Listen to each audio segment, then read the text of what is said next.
Estudos com a Bíblia aberta, segunda epístola de Paulo aos Tessalonicenses. Hoje, no capítulo 3, versos 1 a 5. Olá, eu sou Fernando Abraão e esses são os estudos com a Bíblia aberta. Hoje nós vamos seguir para o capítulo 3 da segunda epístola de Paulo aos Tessalonicenses e vamos verificar os versículos 1 a 5.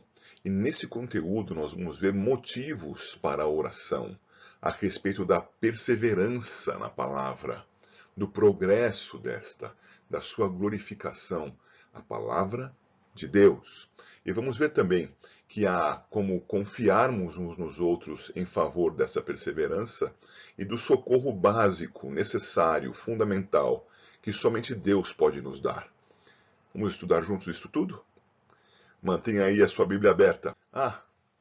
E podendo, acrescenta aí o seu positivo ou o seu negativo, dê o seu retorno e, querendo, inscreva-se. Vamos ao texto. Finalmente, irmãos, orai por nós, para que a palavra do Senhor se propague e seja glorificada, como também está acontecendo entre vós. E para que sejamos livres dos homens perversos e maus, porque a fé não é de todos. Todavia, o Senhor é fiel. Ele vos confirmará e guardará do maligno. Nós também temos confiança em vós, no Senhor, de que não só estáis praticando as coisas que vos ordenamos, como também continuareis a fazê-las. Ora, o Senhor conduza o vosso coração ao amor de Deus e à constância de Cristo.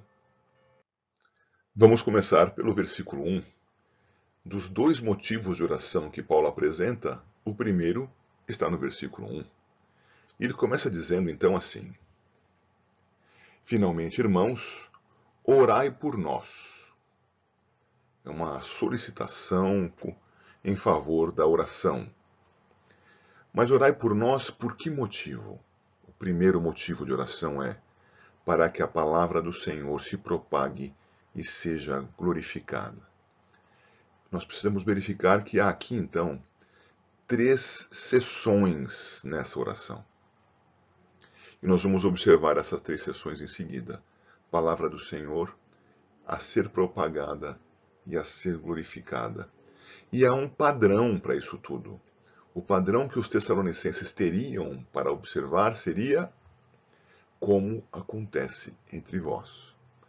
Assim, os tessalonicenses, que eram fruto da pregação da palavra do Senhor, saberiam que, além deles serem alcançados, outros deveriam ser também alcançados pela mesma pregação. Agora vejamos as ênfases que mencionamos há pouco. A primeira delas é que é a palavra do Senhor. Veja, é muito natural que nós tenhamos opiniões sobre as coisas. E também é natural que nós queiramos comunicar as nossas opiniões. Entretanto, quando o fizermos, é preciso que nós digamos às pessoas: esta é a minha opinião. Isto é o que eu entendo a respeito deste assunto. Não é este o caso quando pregamos a palavra de Deus.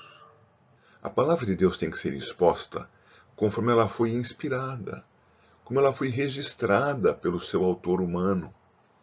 É evidente que nós vamos ter que nos empenhar em favor disso, empenhar em estudar a Escritura, nos empenhar em buscar a Deus, na iluminação do Espírito Santo, a fim de que isto não seja apenas alguma coisa mecânica, técnica, mas seja também técnica sob a luz do Espírito, logo seja espiritual. A pregação precisa ser da palavra do Senhor. A minha opinião ou a minha palavra pouco deverá interessar a você. Interessa a você aquilo que a Bíblia diz. Logo, o primeiro motivo pelo qual Paulo pede a intercessão é que a palavra do Senhor se propague. Isto é, ela sendo pregada, ela vá avançando em direção a outros e novos ouvintes. na medida em que ela vá sendo crida, mais pessoas se tornem pregadoras da palavra de Deus. E assim ela vai sendo difundida, ela vai se propagando, ela vai avançando, ocupando cada vez mais território. É assim, inclusive, que nós esperamos que as coisas cheguem ao seu final nos tempos que nós vivemos. Nós aguardamos que o fim aconteça uma vez que o Evangelho tenha sido anunciado a todas as nações, isto é, que a palavra do Senhor se propague. Esse é um motivo de oração. Um motivo muito pouco apresentado por nós em nossas orações. Em geral, nós oramos por coisas muito próximas de nós, nossos problemas, nossas dores, nossas dificuldades. Pensamos pouquíssimo na nossa santidade e menos ainda no reino de Deus. O reino de Deus inclui também que a palavra do Senhor seja glorificada. Então, observe, ela deve ser pregada, ela deve ser glorificada. Assim ela se propagará. E na medida em que as pessoas creiam na palavra, o nome do Senhor será glorificado. E ao ser glorificado o nome de Deus, a sua palavra será glorificada. Porque a palavra é o meio pelo qual as pessoas tomarão conhecimento da verdade. Como ouvirão, se não há quem pregue? Alguém deverá pregar. Entretanto, somente pregada a palavra haverá em que crer. E assim, crendo no Deus verdadeiro, no único mediador entre Deus e os homens, Jesus Cristo, a palavra será glorificada, redundando em glória ao Todo-Poderoso Deus. O segundo motivo de oração que Paulo apresenta está no versículo 2. Então podemos ler assim: finalmente, irmãos, orai por nós, versículo 2, para que sejamos livres dos homens perversos e maus. Como é necessário que nós busquemos no Senhor libertação do ataque de pessoas ímpias. Pessoas ímpias que poderão estar entre nós ou fora do nosso grupo. Porque ele vai dizer que a fé não é de todos, e essa fé que não pertence a todos, ele anunciou na primeira carta, dizendo que era dos homens perversos, como os judeus. Se você puder ir até a primeira carta, com a sua Bíblia aberta, no capítulo 2, e verificar os versículos 14 e 15, verá que os tessalonicenses, eles são chamados assim de irmãos, tanto assim, irmãos, que vos tornastes imitadores das igrejas de Deus existentes na Judéia em Cristo Jesus, porque também padecestes da parte dos vossos patrícios as mesmas coisas que eles, por sua vez, sofreram dos judeus. Agora fala dos judeus, os quais não somente mataram o Senhor Jesus e os profetas, como também nos perseguiram, e não agradam a Deus, e são adversários de todos os homens. Paulo pede que os tessalonicenses intercedam diante de Deus. Senhor, livra Paulo, livra Silas, Timóteo, livra estes homens pregadores da palavra, livra dos homens perversos e maus.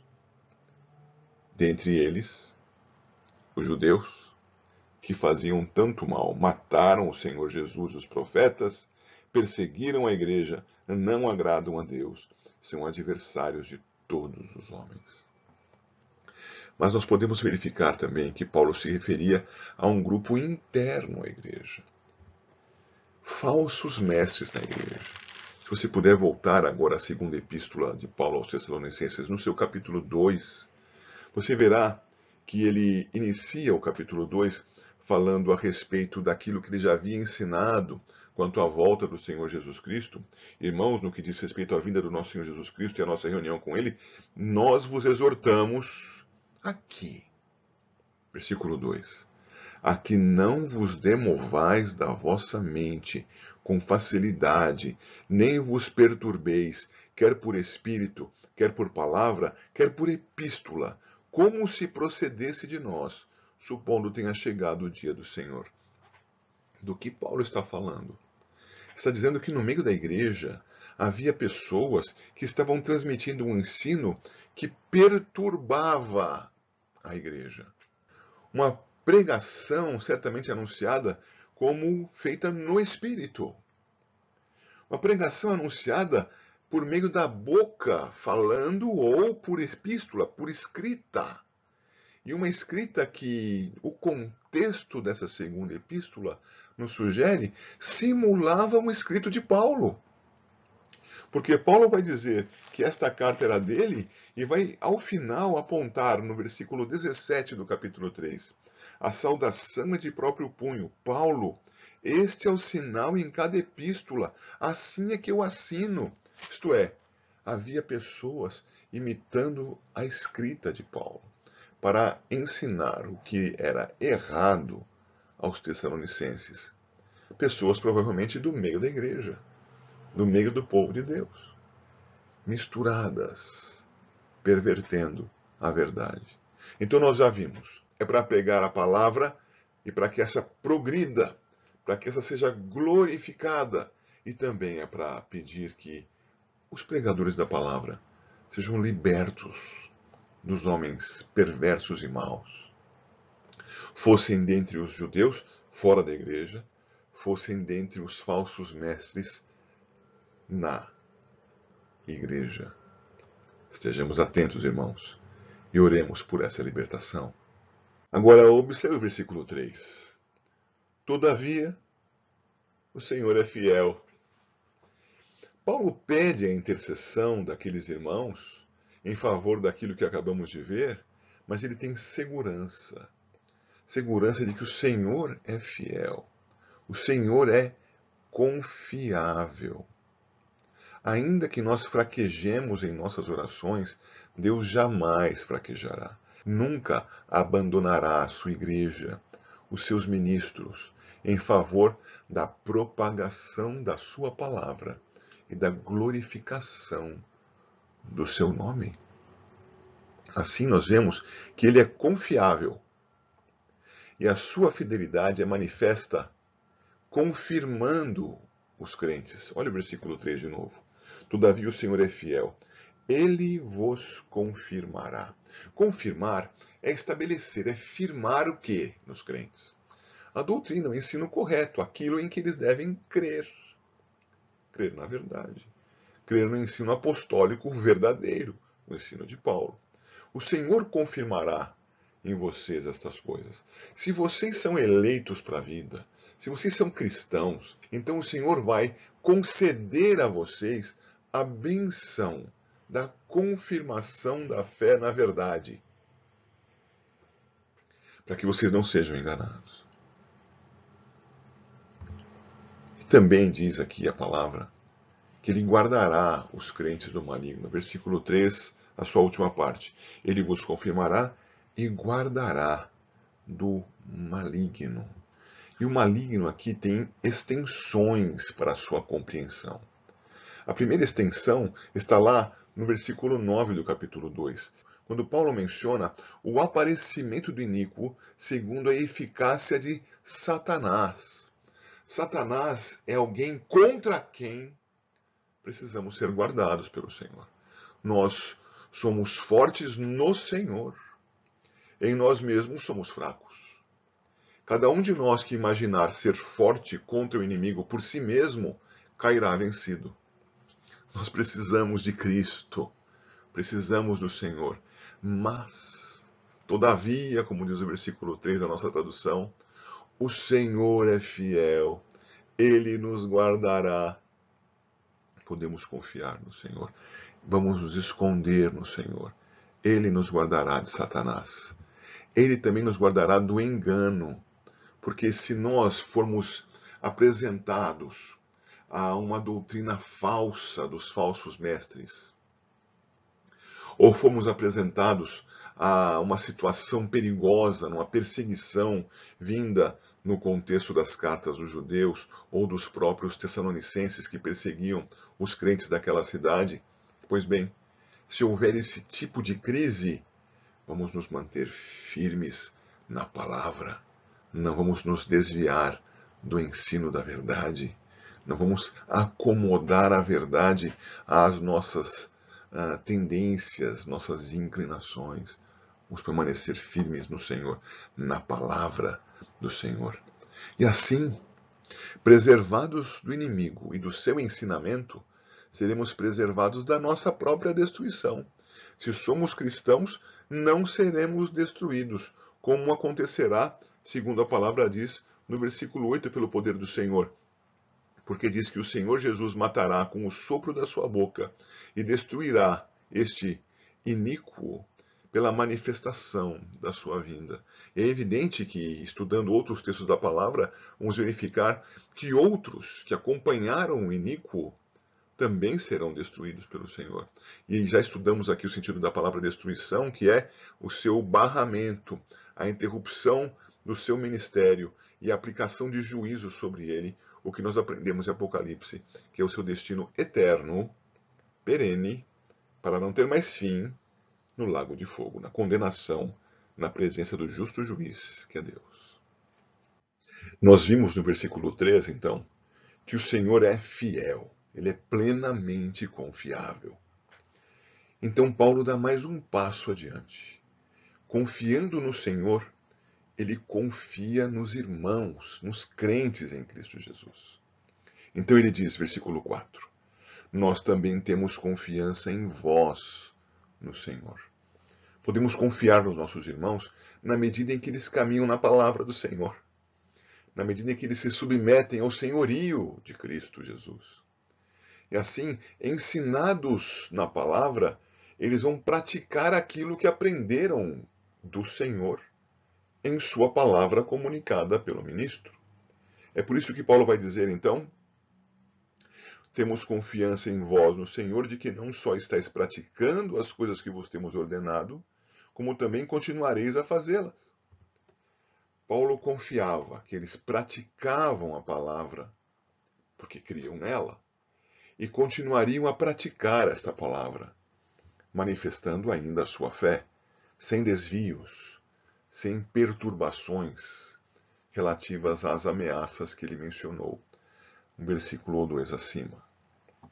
E assim nós partimos para o versículo 5, que é o final desse trecho. E nesse nós vemos que o Senhor, nosso Deus, é aquele que pode nos conduzir a dois feitos tremendos, aos quais nós não somos capazes por nós mesmos. Veja lá, versículo 5. Ora, o Senhor conduza o vosso coração ao amor de Deus e à constância de Cristo. É o Senhor quem nos conduz ao amor de Deus.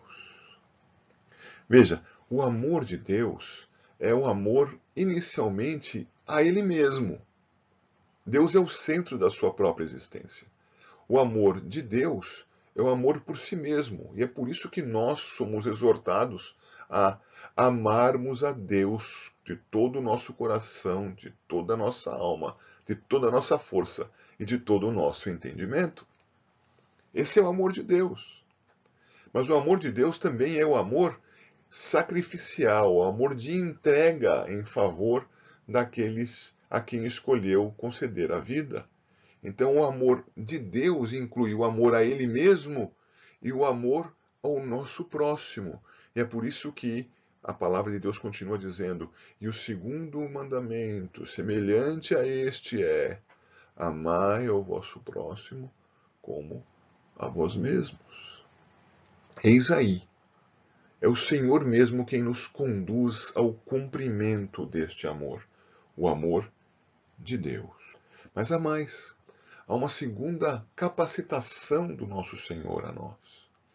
É a capacitação a nos mantermos perseverantes como Cristo.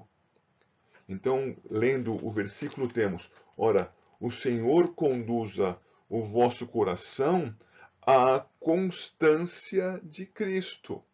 Cristo Jesus constante na sua obediência.